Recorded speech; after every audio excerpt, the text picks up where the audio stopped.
Hello, welcome to my YouTube channel. My name is Vana Jarabek, real estate agent in Seattle, Gen Z realtor, if you will. Gen Z realtor, okay. Anyways, today I want to talk about my favorite books and why. So this is kind of a highly requested topic on my channel. What books did I read? What YouTube videos did I watch? How did I learn real estate? When it comes to finding clients, writing contracts, those technical detailed transaction type things, that's what the brokerage trains you on. What a lot of them miss, or some things that are just better to learn yourself, are mindset, money management, people skills, sales skills, all of that. And some brokerages with really good training do, but mine kind of missed that when I was new. So I looked to books and YouTube videos to learn how to do all this stuff. I'm a very visual learner, so I really like seeing examples of things and how things are done. That helped me a lot and really solidified my skill set in talking to people and selling, because that's what real estate is. Real estate is talking to people. You hate to hear it, but getting over any shyness, social anxiety, fear of rejection is key to being successful in this industry. So without further ado, let's look at what my favorite books are. Number one, this is my favorite book ever, The Subtle Art of Not Giving an F Word. This book is the shit, honestly.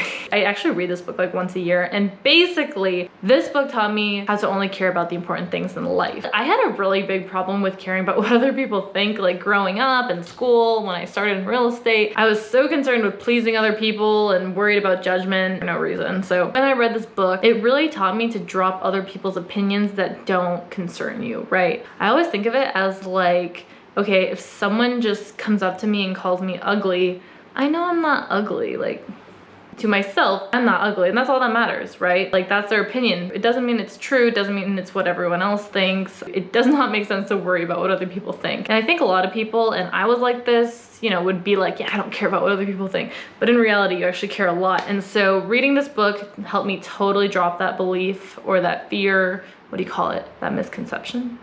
Anyways, The Subtle Art of Not Giving an F Word also taught me that you are the only one responsible for your emotions and for how you react to certain situations. People who get really emotionally charged, and again, I was like this before, people who get very emotionally charged based on things that happen to them and blame everything else but themselves for, you know, their situation, that goes downhill very quickly. When I learned that, like the example, someone calls me ugly, okay, I control how I feel about that. I control whether I overreact, whether I don't care, right? And so when I choose not to care, then I can move on with my life. That's my number one favorite book. I truly believe that if everyone in society read that book, we would have a much better society. Number two favorite book, and it's very cliche, so I'm not gonna talk about it that long, but Rich Dad, Poor Dad. I feel like you're not an entrepreneur if you don't mention Rich Dad, Poor Dad. Like, they held a gun to our throat until we mentioned it. This book teaches you how to manage money. It teaches you to be an employer, not an employee. It teaches you how to make money work for you. And so I think that even reading this book at a young age, before you even have money, is gonna be actually better, because now you know how to manage it once you get it. I highly recommend this book for everyone, really, because it builds a foundation of financial knowledge, education. Number three, it's actually an envelope for my stimulus check. I got one. My first one, because I finally got to pay taxes. Anyway, How to Win Friends and Influence People. So this book is kind of funny, because when I first heard about it and saw it on shelves and whatnot, I was like, how to win friends and influence people, what the hell? It sounds so manipulative and scary, like powerful. Like, if I read this book, what's gonna happen?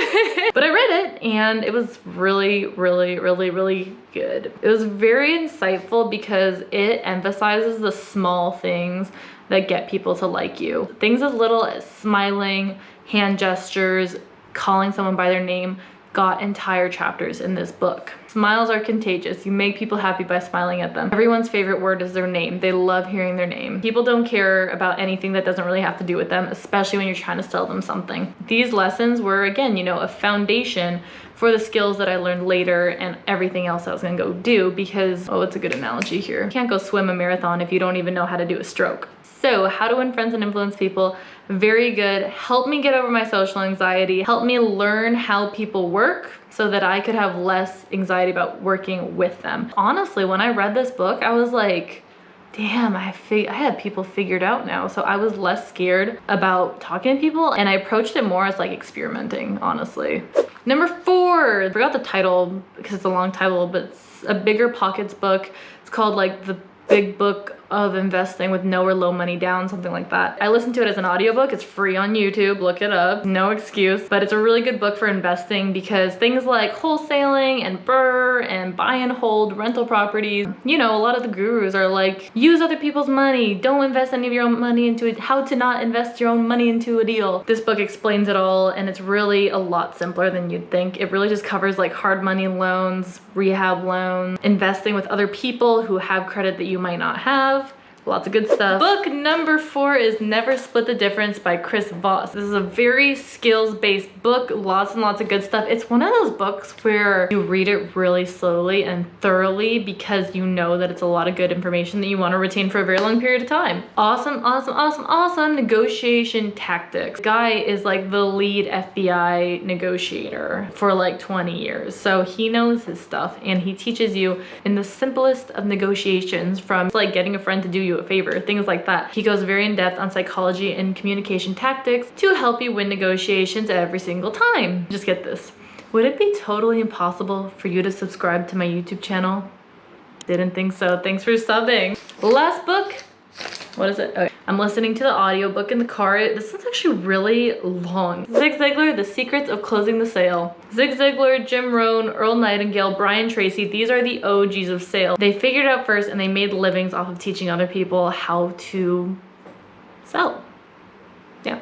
Zig Ziglar's Secrets of Closing the Sale is very good because it gives you all those tactics on how to close people. He says that selling is giving people the solution to their problems before they even know they have it, or before they even have it. Back in their day, they were going door to door selling furniture and vacuum cleaners and lawnmowers and insurance, just knocking on doors and offering these services to people. Old-timey example, if someone shows up to your door and is like, hey, do you want to buy a lawnmower? You weren't thinking that you need a lawnmower, but the salesman gave you a presentation about why you do need it and why you will need it, and you bought the lawnmower. So I really love just sitting there and listening to the audiobook, or driving and listening to the audiobook and repeating the lines he says and taking notes. I love Zig Ziglar, and that book was actually narrated by him, and he has like the best accent ever to listen to.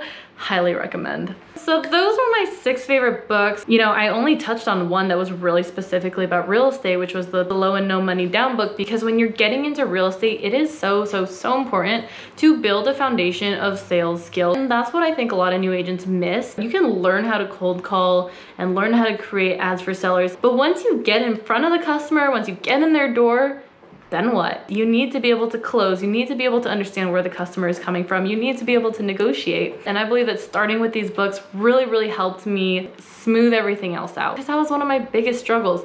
Yes, I could call people, but what the hell was I gonna say when they answered, you know? It's easy to learn what to say, but once you learn how to say it, you're really closing deals and solving the customer's problem. So those are my favorite books. Let me know if you give any of these a read, and your favorite books in the comments and why. Thank you guys so much for watching this video. Let me know what you'd like to see next. This is all about helping the next generation of realtors. Hope you enjoyed it. Thanks for leaving a like and subscribing, and I'll see you in the next one.